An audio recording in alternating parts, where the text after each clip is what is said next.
ఈ రోజు కొంతమంది గురుకులంలో పాఠశాలలో పనిచేస్తున్నటువంటి ఉపాధ్యాయ మిత్రులు ఇక్కడికి వచ్చినారు.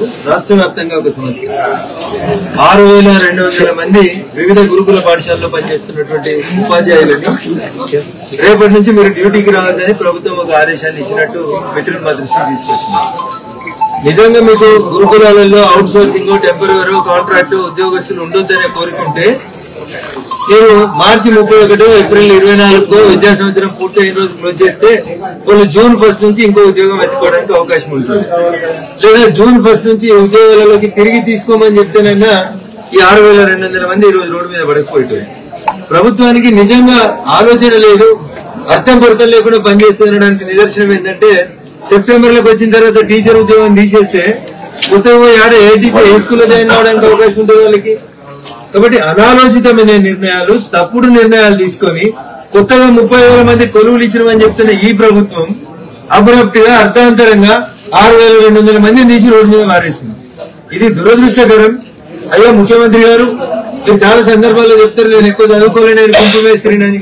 అయ్యా కుంపు మేస్త్రి గారు పక్కన చదువుకున్న ఆఫీసర్లు ఎవరైనా అడిగి విద్యా సంవత్సరం మధ్యలో టీచర్లను రోడ్డు మీద వారేస్తే వాళ్ళ పరిస్థితి ఏందనేది ఆలోచించింది. కాబట్టి ఇప్పుడు తొలగించినమని చెప్పిన 6200 మందిని వెంటనే ఉద్యోగాలకు తీసుకొని అట్లీస్ట్ ఈ విద్యా సంవత్సరం ముగిసేంత వరదాకైనా వాళ్ళకి జీతాలు ఇచ్చి వాళ్ళని ఆదుకోవాలని చెప్పి భారతీయ జనతా పార్టీ పక్షాన చాలా స్పష్టంగా డిమాండ్ చేస్తా ఉన్నాం. లేదంటే భవిష్యత్తులో 6200 మంది గురుకులాల్లో పనిచేసినటువంటి టీచర్ల తరఫున మేము ఖచ్చితంగా వారికి అండగా నిలబడతాం, పోరాడతామని చెప్పి సందర్భంగా తెలియజేస్తా ఉన్నాం. This is one aspect. ఇంకొకటి మెదక్ మెడికల్ కాలేజ్ విషయం చాలా మంది వేరు వేరు ప్రాంతాలకు వెళ్ళి వచ్చింది కాబట్టి ముందు వాళ్ళ గురించి మాట్లాడుతున్నాం. సెకండ్ ఇష్యూకి వస్తే ఇలా అన్ని పేపర్లలో అన్ని టీవీలలో ప్రముఖంగా కనబడినటువంటి విషయం రష్యా అధ్యక్షుడు పుతిన్ ఒక స్టేట్మెంట్ ఇచ్చిండు. ఏమని? ఉక్రెయిన్ తోటి యుద్ధం ప్రారంభించింది ఎవరంటే రష్యానే ప్రారంభించింది, రష్యానే కయ్యానికి కాలు తవ్వింది. అట్లాంటి రష్యా దేశ అధ్యక్షుడు పుతిన్ చెప్పిండు ఏమని? నరేంద్ర మోడీ గారు ఈ దేశ ప్రధానమంత్రి గారు మధ్యవర్తిత్వం వహిస్తే ఉక్రెయిన్ తో చర్చలు జరిపేందుకు రష్యా ఆసక్తి చూపిస్తుంది అని చెప్పిండు.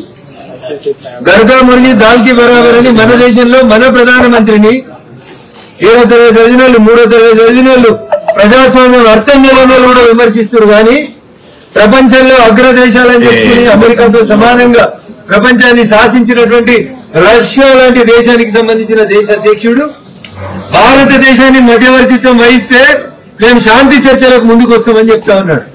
This is the greatness of our honourable prime minister Narendra Modi.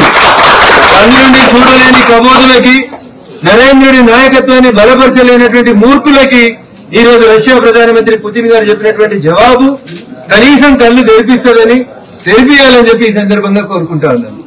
చివరిగా మా మీడియా మిత్రులు అడిగిన ప్రశ్న మెదక్ మెడికల్ కాలేజీకి సంబంధించినటువంటి అంశానికి సంబంధించి ఇందాకనే జిల్లా కలెక్టర్ గారు నేను చర్చించుకోవడం జరిగింది. జిల్లా కలెక్టర్ గారి నివేదిక రాష్ట్ర ప్రభుత్వానికి పోయింది. రాష్ట్ర ప్రభుత్వం నుంచి కూడా నివేదికను తీసుకొని త్వరలోనే కేంద్ర హెల్త్ సెక్రటరీ గారిని కలిసి ఆగిపోయినటువంటి 4 మెడికల్ కాలేజీలలో మెదక్ మెడికల్ కాలేజీకి ఇన్ఫ్రాస్ట్రక్చర్ కొంచెం బాగుంది, ప్రైవేట్ బిల్డింగ్ కూడా మిగతా 3 కంటే మెరుగ్గా ఉంది కాబట్టి మెదక్కి వెంటనే మెడికల్ కళాశాలను ఇవ్వమని ఈ వారం 10 రోజులలో మేము కూడా కేంద్రం దగ్గరికి పోయి అప్పీల్ చేసి తీసుకురావడానికి నాకున్నటువంటి శక్తి మేరకు ప్రయత్నం చేస్తానని మెదక్ మీడియా మిత్రుల ద్వారా మెదక్ ప్రజానికానికి అందరూ కూడా నేను సవినయంగా తెలియజేస్తాను.